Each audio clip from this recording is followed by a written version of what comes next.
Hi everyone, I hope you're having a great day. Well, today I want to talk about energy. We keep talking about food, we keep talking about exercise, we keep talking about sleep, we keep talking about stress and emotions. But what's very important to understand is energy. Energy is all around us. Energy is in this pen. Energy is in the food that you eat. Energy is in the medication that you take. Energy is in your body. Energy is in a stone that you may pick up from the road. Energy is everywhere. We're made up of energy.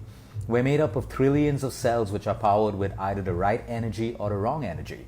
So everything we do is powered by energy, including the thoughts and the emotions that we have. Now, when you look around today, one of the biggest problems that we find with people are fatigue, low energy levels, and we usually think it's caused because of some issue in the thyroid gland, which may be true. When you have a slow underactive thyroid gland, you may be lethargic, you may be low on energy, but it's far, far beyond that. Some people sleep for 6, 7, 8, 9 hours and still wake up tired and low on energy. Some people, they've eaten their meals on time, they've exercised, they've got their 45 minutes in the gym, their yoga class going well for them, their chanting all happening, and yet they're tired and yet they're fatigued. So the problem is, we look at two ways of solving this. We start eating more food believing that more food will give us energy, or we resort to the use of stimulants like tea and coffee and Red Bulls and all of these things. That's not the solution. In fact, that's making us more tired and more fatigued. When we need to understand energy in the human body, it's a very vast subject. Energy is even something as similar as something that I'm sure every one of you have experienced. Sometimes you see a person and you get drained of energy, or you see a person and you get totally energized. Now, you may know that person, you may not know that person. Sometimes in life you come across someone who you just don't like. You've never met that person, they've never said anything to you, you just see them, but it's the vibes and the energy that you pick up, and it either drains you of energy or it gives you this negative vibe, which is also energy. So there is energy everywhere, and what we do and what we think and where we are, the kind of company we surround ourselves with, the kind of environment at work, at home, in your relationships, all contributes towards the energy that you have. Now, when we get into the human body and we look at trillions of cells which are powered by energy, every cell has something called mitochondria. Now, you think of mitochondria as little electric plants situated on the suburb of your city. These electrical plants have the responsibility of powering your entire city with electricity. What happens is the mitochondria in the cell has exactly that function, powering each and every cell in your body with energy. So you have mitochondria that's working well to produce ATP, which is adenosine triphosphate, which is energy in all of us. When we work out, when we work, when we're doing our normal errands day to day, it comes down to ATP. Now, how do you create that? When you have the right energy between your cells, you have the right communication. When you have the right communication between your cells, you can prevent disease, you can heal, you feel better, you can go through an entire day without the dependency on a stimulant. Now, your one cup of coffee or your one cup of tea just as something which is pleasurable for you, which you just enjoy doing it, and you're not totally dependent on it. So what I mean is, if you can have a coffee every day, but if you have to go without coffee for 1 or 2 days, how dependent are you on that coffee shows your dependency on caffeine as a stimulant. That's still not a bad thing, unless you're going from 1 cup of coffee or 1 cup of tea to the second and the third and the fourth, and then you have sugar, which is also a stimulant. So you see, your entire body and your mind is riding on the power of stimulants, which is unnatural energy to the human body to get you through your day. Now, that's not a good thing for you. So you see, the problem is not coffee or tea. The problem is overconsumption, and where is your energy going? So you see, we can keep taking stimulants to keep getting ourselves through the day. But if we don't get to the root cause of what is depleting us of energy or what is draining us of energy, at some point it is going to become a bigger and bigger problem.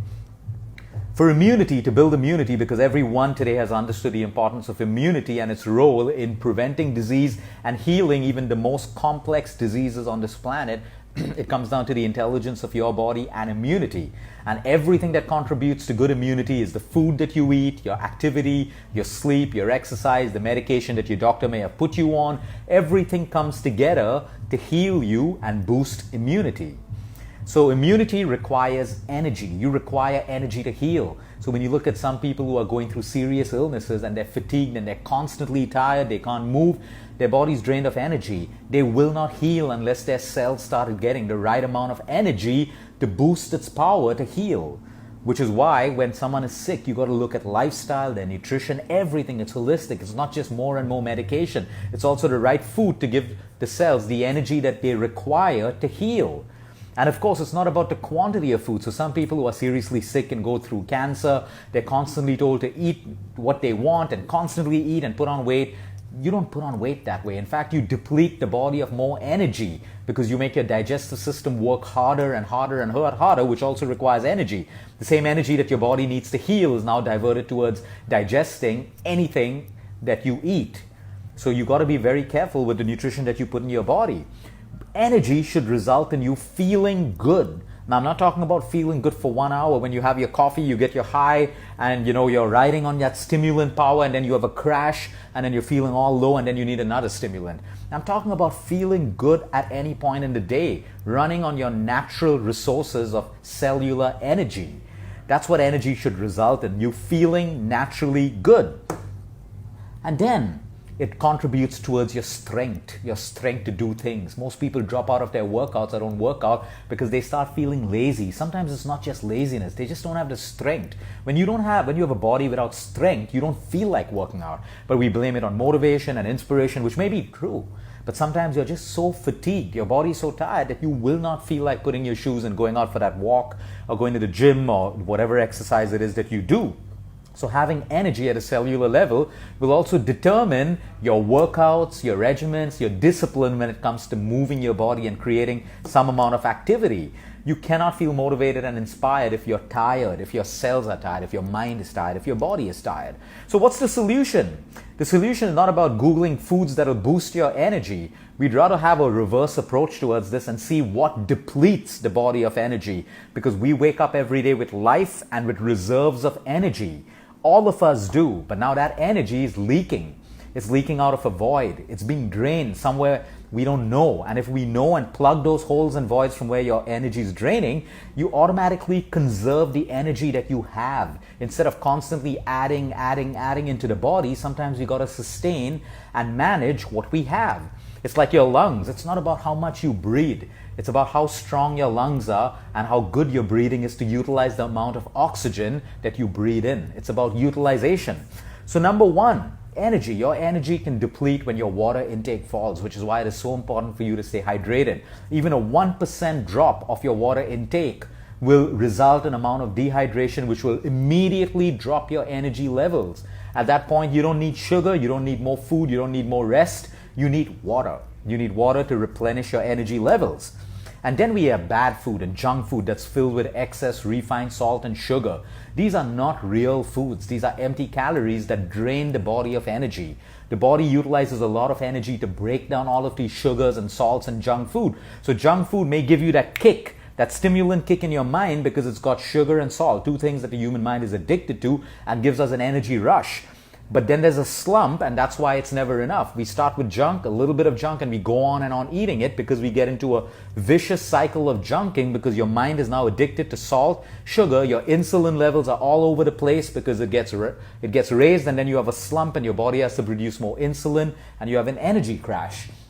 So when you have junk food, I'm not saying don't have junk food completely, but it's got to be minimum, completely minimum, not even moderation, minimum.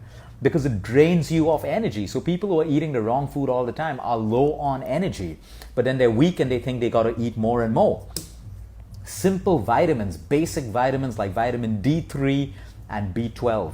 I can't tell you how many people walk in to see me with low energy levels and they don't need a diet plan. They don't need an exercise plan. All they need is to fix their D3 and their B12 levels, and 15 days later they come back and their energy levels are absolutely fine.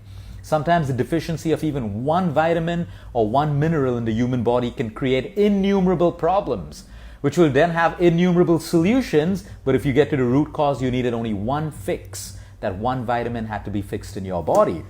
You look at trace minerals like zinc and magnesium. Now we deplete zinc and magnesium and a whole load of electrolytes when we have Too much of coffee, too much of tea, too much of alcohol, less water intake, less sleep, all this gets depleted and your energy levels crash. So you don't need a fancy diet plan. You need to replenish your diet with foods which are rich in zinc, magnesium, and all of that stuff. Always look at a deficiency. Your body is constantly giving you biofeedback.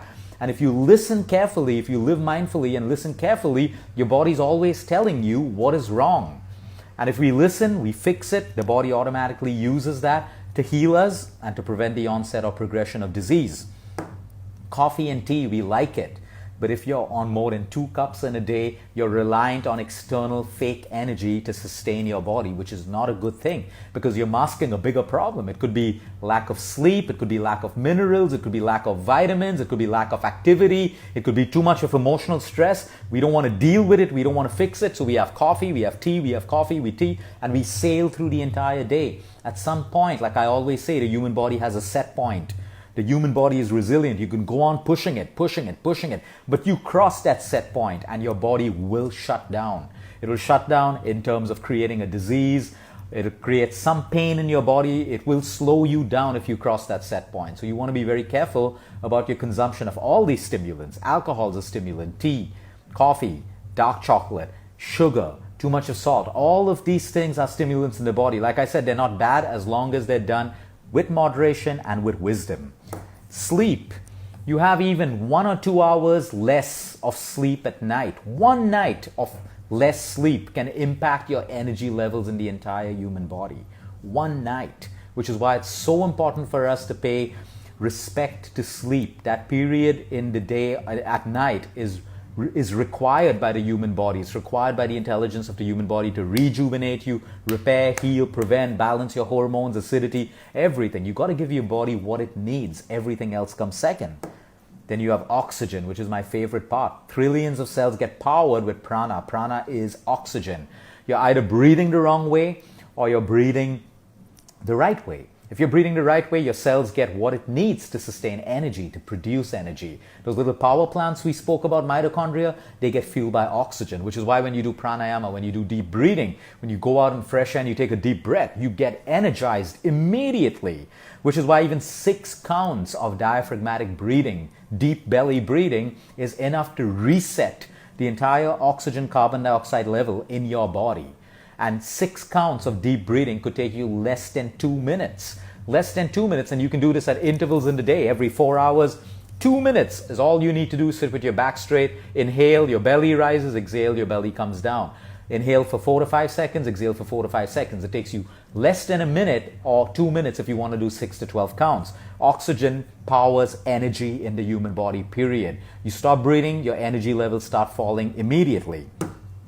And then we have over-exercising. If you're over-exercising, you're draining energy. If you're over-exercising and recovering the right way, which means more exercise, more recovery, proper nutrition, the equation is perfect. More exercise, bad nutrition, less recovery, you're draining yourself of exercise. In fact, your exercise is now going to cause problems for you, for your immunity, for your cells, for your development. You're not going to be achieving the gym goals that you want because you're over-exercising and your body's less on energy. How do you break down protein into amino acid that builds muscle? Energy. You can be popping all the amino acid pills in the world, all the protein shakes that you want. You don't have the right energy at a cellular level to break down protein into amino acids.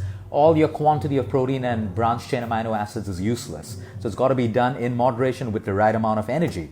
Of course, when you have a thyroid problem and an underactive thyroid problem, which is why it is so important for you to activate your thyroid gland if you can. So we've done videos on thyroid. It's on YouTube. It's on Facebook. You may want to check it out if you have a thyroid problem because it is possible. Most people have a thyroid problem because of poor lifestyle, because of stress, which drains you of energy. Your body tries to slow you down. How does it slow you down? Metabolic regulator, which is your thyroid gland. It slows down your thyroid gland, and then now you have a thyroid problem and you're trying to get it fixed with allopathy and everything else, where all you need is more sleep and probably more exercise and reducing your entire stress. So that's it when it comes to energy in the human body. Now there's one more very, very important thing that you need to understand: the relation of energy with emotions. Your emotions can drain you of energy. When you're constantly sad, when you're angry, when you feel guilty, when you have this unforgiveness in you, it is draining you of energy. There is a direct relationship between your emotions and energy. And people who go through intense emotional trauma will tell you how drained of energy they are. So now you don't need more food, you don't need more sleep. You need to sort out emotions in a way that works for you. Because if you're constantly emotionally suppressed and depressed, you are draining energy from the human body. Like, think about it. When you're sad, when you're angry, when you're feeling, when you have all negative emotions, your entire body posture kind of cramps in, your cells start clumping together. But when you're happy and when you're ecstatic, your entire body posture changes, your face changes, everything changes. That is energy working at a cellular level in your body, which is why it's so important when you're going through sickness, when you're going through anything. Your emotions are so important. We can't just rely on popping a pill to treat a symptom. We got to make holistic changes, lifestyle changes, which involves the mind as well. The best medication in the world, you can be on that, but it will not solve your problem if you don't have control over your emotions, because while something's trying to heal your body, your own mind and emotions is draining you of energy, the same energy that could go towards healing you, repairing you.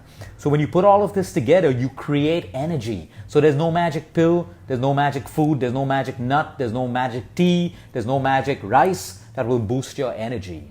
It's everything together. Number one, introspect into your life and find out what is draining me of energy. Is it a person? Is it a thing? Is it my job? Is it my boss? Whatever it is, you start handling that first. Because if you don't plug the drain, more and more energy is going to seep through, and then nothing really matters. So you have to have a holistic approach towards your life when it comes to everything to do with your health, body and mind. Have a great day, everyone. Until next time, eat smart, move more, sleep right, and breathe deep.